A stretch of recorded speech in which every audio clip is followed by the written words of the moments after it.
Episode की शुरुआत में हम देखते हैं कि थर्ड प्रिंस के मास्टर ने बाइजी से कहा था कि अगर तुम्हें अपने मास्टर को डिस्ट्रॉय नहीं करना तो तुम जाकर मुझे टाइगर टेल और सेकंड प्रिंस का हेड ला कर दो, और वहां से चला जाता है।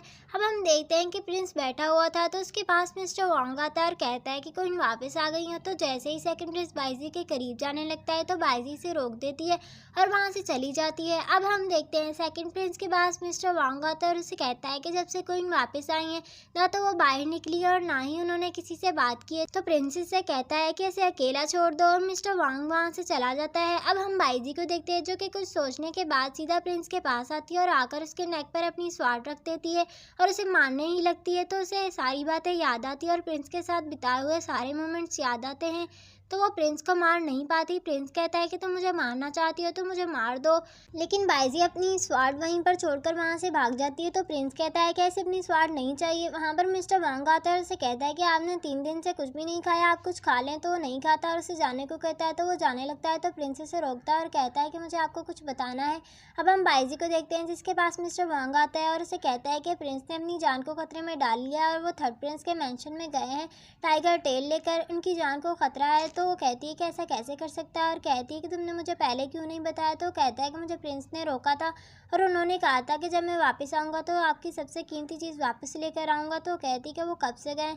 तो वो बताता है कि वो 2 घंटे पहले से गए। वो तो बहुत ही ज़्यादा सैड होने लगती है। अब हम देखते हैं वहाँ पर प्रिंस आ जाता है तो उसे देखकर बहुत ज़्यादा खुश होती है। तो प्रिंस से इसके मास्टर की सोल दिखाता है तो और भी ज़्यादा खुश हो जाती है। अब हम देखते हैं कि प्रिंस थर्ड प्रिंस के मैंशन में गया था। तब थर्ड प्रिंस को इसने कहा था कि मैं तुम्हें टाइगर टेल दे दूंगा अगर तुम मुझे बाइजी के मास्टर की सोल दे दोगे। तो उन लोगों ने इनसे टाइगर टेल ले ली थी और इसे मास्टर की सोल दे दी थी। लेकिन जब प्रिंस वापस आने वाला था तो थर्ड प्रिंस के मास्टर ने इस पर अटैक किया था अपनी बेटी का रिवेंज लेने के लिए, लेकिन प्रिंस ने इनसे फाइट बैक की थी और वहां से भागकर आ गए थे। अब हम देखते हैं बाइजी के मास्टर को जो कि बाइजी से कहता है कि मैं सिर्फ एक सोल हूँ, अब मेरे अंदर कोई भी सुपर पावर नहीं बची तो मैं वापस ह्यूमन नहीं बन सकता। और बाइजी को कहता है कि अब तुम फ्री हो, तुम जो चाहे वो कर सकती हो और बिल्कुल भी रिग्रेट मत करना, खुद को कभी भी डिसअपॉइंट मत करना। और वहाँ से गायब हो जाता है। तो बाइजी बहुत ज़्यादा रोती है और कहती कि अब मेरा कोई भी टीचर नहीं रहा और बहुत ज़्यादा रोने लगती है। तो प्रिंस इसे कंसोल करता है और बाइजी को सीक्रेट रूम में लेकर आता है जहाँ पर शेनजिंग की पेंटिंग लगी हुई थी और उसे कहता है मैं तुम्हें शेनजिंग के बारे में बताऊंगा। और बताता है कि जब वो मुझे इस मेंशन में मिली थी तब मुझे नहीं पता था कि वो किस फैमिली से और किसकी बेटी है। एक दिन अचानक वो गायब हो गई और साथ ही टाइगर टेल भी गायब हो गई। तो मुझे पता चला कि वो किसकी बेटी है और मिस्टर वांग ने मुझे वो टाइगर टेल लाकर दी थी और बताया कि जब वो मुझे मिली वो बेहोश थी। अब वो शेनजिंग के पास जाता है। शेनजिंग से वो कहता है कि मैंने तुम्हें अपनी सिस्टर की तरह समझा था लेकिन तुमने मेरे साथ ऐसा क्यों किया। उसे गुड बाय कहकर वहाँ से जाने लगता है। तो शेनजिंग अपने नेक पर स्वार्ड रखती है और कहती है कि मैंने टाइगर टेल नहीं चुराई बल्कि मेरे फादर ने चुराई थी, मैं वापस लेकर आई हूँ और अपने आप को मार देती है। और कहता है कि तब से मैं खुद को ही गिल्टी फील करवा रहा हूँ, खुद को ही गलत समझ रहा था, लेकिन जब से तुम मुझे मिली हो मैं तुम्हें लाइक करने लगा हूँ। और फिर वो उस पेंटिंग को जलाने लगता है। तो उसे मना करती है और पूछती है कि वो टाइगर टेल तुमने जो उसे दी थी वो फेक थी। तो वो कहता है कि नहीं वो फेक नहीं थी, वो रियल थी। तो वो कहती है तुम्हारे फादर अब तुम्हें पनिश करेंगे। तो कहता है कि मैं अपने फादर से माफ़ी मांग लूँगा। अब हम उसे किंग के पास देखते हैं जहाँ पर वो किंग से कहता है तुमने एक वुमन के लिए टाइगर टेल को अपने थर्ड ब्रदर को दे दिया, इतनी बड़ी गलती तुम सिर्फ एक वुमन के लिए की है। तो वो माफ़ी मांगता है तो उसका फादर इसे माफ़ कर देता है। तो उसका फोर्थ ब्रदर जो कि बहुत ज़्यादा छोटा होता है तो वो कहता है कि फादर को क्या हुआ। तो प्रिंसेस से कहता है कि तुम भी नील डाउन हो जाओ।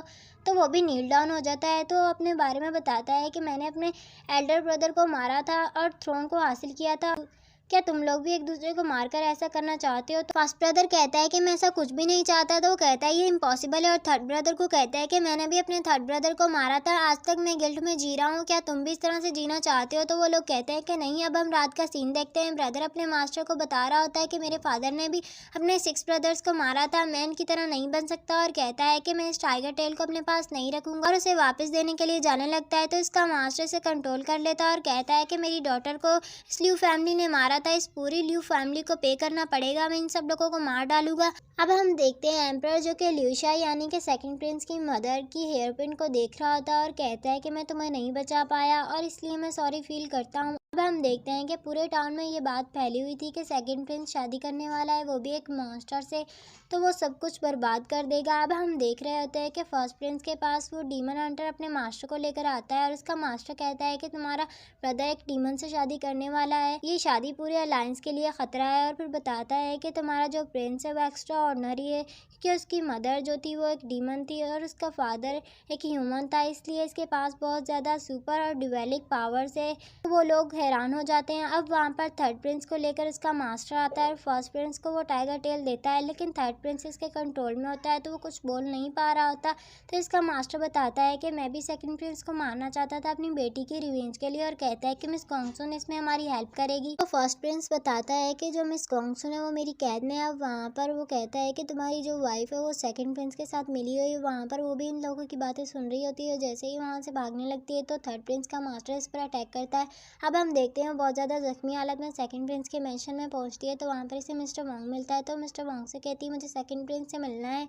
अब हम देखते हैं वो बेहोश होती है, तो सेकंड प्रिंस इसके पास आता है। तो वो कहती है तुम्हारा फर्स्ट ब्रदर तुम्हें मारना चाहता है। तो वो कहती है कि मिस गॉन्गसुन खतरे में है, तुम खुद को और उन्हें बचा लो। तो वो कहता है कि तुम्हें ज़्यादा बोलने की ज़रूरत नहीं है, मैंने फिजिशियन को बुलाया। तो कहती है मुझे कोई भी सेव नहीं कर सकता। और फिर बताती है कि जब तुम छोटे थे तुम ज़्यादा बात नहीं करते थे और कोई भी तुम्हें बुली करता था तुम मेरे पास आते थे, तो वो वक्त मेरे लिए सबसे ज़्यादा खूबसूरत वक्त था। और कहती है कि सेकेंड लाइफ में भी मैं तुम्हें इसी तरह से प्रोटेक्ट करना चाहती हूँ, और वहीं पर मर जाती है। अब हम एम्परर को देखते हैं जिसे कि ब्लड मूवमेंट आती है, तो इसका सर्वेंट फिजिशियन को बुलाने लगता है। तो वो कहता है कि फिजिशियन को नहीं सेकंड प्रिंस को बुलाओ। अब हम देखते हैं कि थर्ड प्रिंस का मास्टर जिसे कोई मैन बता रहा होता है कि एम्परर जो कि मरने वाला है उन्होंने अब सेकंड प्रिंस को शादी करने के लिए कहा है, लेकिन ज़्यादा लोगों को इन्वाइट नहीं किया और जल्दी शादी करवा रहा है, तो इसे एंटीडोट दे देता है। तो वो मैन जल्दी से एंटीडोट खाने लगता है। तब हमें पता चलता है कि वो और कोई नहीं बल्कि मिस्टर वॉन्ग होता है। तो मिस्टर वॉन्ग को कहता है कि फर्स्ट प्रिंस मान गए हैं तुम्हें वापस मेंशन बुलाने के लिए, और कहता है तुम्हारी ग्रीडीनेस की वजह से तुम्हें पहले वाले एम्परर ने सज़ा दी थी, तब मैंने ही तुम्हें बचाया था। और कहता है कि जब तुम वापस आओगे तो मैं तुम्हें रिवॉर्ड दूंगा।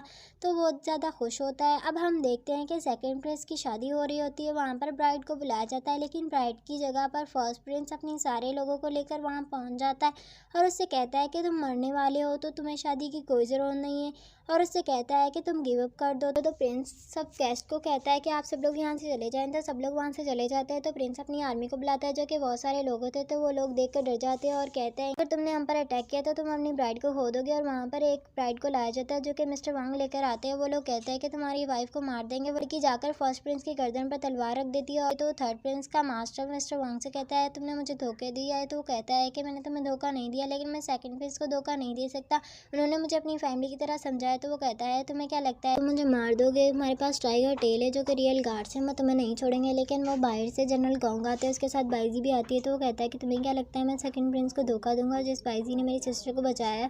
और अब हम देखते हैं कि बाईजी ने जाकर कैद खाने में मिस गॉन्गसू को बचाया था और उसे जनरल गॉन्ग के पास लेकर आई थी। जनरल गॉन्ग से सेकंड प्रिंस की हेल्प करने को कहा था। अब हम देखते हैं कि फर्स्ट प्रिंस सरेंडर कर देता है। सेकंड प्रिंस जो थर्ड प्रिंस के मास्टर को कहता है कि अपनी पॉइजन का एंटीडोट दे दो, और फर्स्ट प्रिंस उससे कहता है कि अब तुम्हारे हाथों में तुम सरेंडर कर दो। तो उसका मास्टर कहता है कि तुम मरने से डरते हो इसलिए सरेंडर की बातें करे, और फिर फर्स्ट प्रिंस को मार डालता है। तो वो मरते हुए कहता है कि मैं अपनी मदर को नहीं बचा पाया, मैं अच्छा बेटा नहीं बन पाया, और वहीं पर मर जाता है। उसका मास्टर और वो लोग फॉर्मेशन बना लेते हैं एरो से बचने के लिए, और जैसे ही सेकंड प्रिंस के लोग इन पर एरो छोड़ते हैं लेकिन उन्हें एरो से कुछ भी नहीं होता। वो लोग अपनी फॉर्मेशन से इन लोगों पर अटैक कर रहे होते हैं और बहुत सारे लोग सेकंड प्रिंस के मारे जा रहे होते हैं। तो सेकंड प्रिंस बाईजी को कहता है कि उस पेन का यूज़ करो उस फॉर्मेशन को तोड़ने के लिए। बाईजी जैसे ही वो पेन इनकी तरफ फेंकती है तो वो हेयर पिन एक स्वार्ड में बदल जाती है और वो फॉर्मेशन टूट जाती है, वो इंजर्ड हो जाते हैं। तो मास्टर सेकंड प्रिंस से फाइट करता है लेकिन वहाँ से भाग जाता है। तो सेकंड प्रिंस इसके पीछे जाता है इससे लड़ने के लिए। अब जितने भी हंटर्स बचे होते हैं इन्हें जनरल गॉन्ग और बाईजी अरेस्ट कर लेते हैं। अब हम देखते हैं कि थर्ड प्रिंस के मास्टर के पास प्रिंस जाता है। तो इसका मास्टर कहता है कि मैं अपनी बेटी का रिवेंज लेना चाहता हूँ, तुम्हें मारने का मैं कई सालों से सोच रहा हूँ। तो कहता है कि तुमने अपनी बेटी को खुद कत्ल किया है, तुमने अपनी बेटी को क्यों डेंजर में डाला और क्यों मेंशन में भेजा था। तो वो कहता है मेरी बेटी मेंशन में आई थी, वो टाइगर टेल को चुराना चाहती थी, इसलिए मेरी वजह से मेरी बेटी मरने पर मजबूर हो गई। उससे कहता है कि मैं तुम्हें जिंदा नहीं छोड़ूंगा, और खुद भी उस पॉइजन को अपने अंदर ले लेता है। लेकिन फिर इनसे फाइट करता है। पहले तो फाइट में जीत रहा होता है लेकिन सेकंड प्रिंस अपनी पावर से इन पर अटैक करते हैं जिसकी वजह से वो इंजर्ड हो जाता है। वहाँ पर बाइजी भी आती है और उसे मारने लगती है, लेकिन वो फिर याद करती है कि इसके मास्टर ने कहा था कि अपने अंकल को मत मारना, तो इन्हें नहीं मारती। वो दोनों वहाँ से पॉइजन का एंटीडोट लेकर वहाँ से चले जाते हैं और वो कहता है कि मैं तुम्हारा बदला नहीं ले सका, तुम्हारा फादर हार गया है, सॉरी कहता है और वहीं पर मर जाता है। अब हम देखते हैं कि एम्परर के पास थर्ड प्रिंस और सेकंड प्रिंस होते हैं, तो प्रिंस बहुत ज़्यादा गिल्टी होता है। अनाउंस किया जाता है कि फर्स्ट प्रिंस मर चुके हैं, तो थर्ड प्रिंस बहुत ज़्यादा गिल्टी होता है और बहुत सैड होता है। तो इसका फादर कहता है कि तुमने एक लेसन सीख लिया होगा। मुझे लगता है कि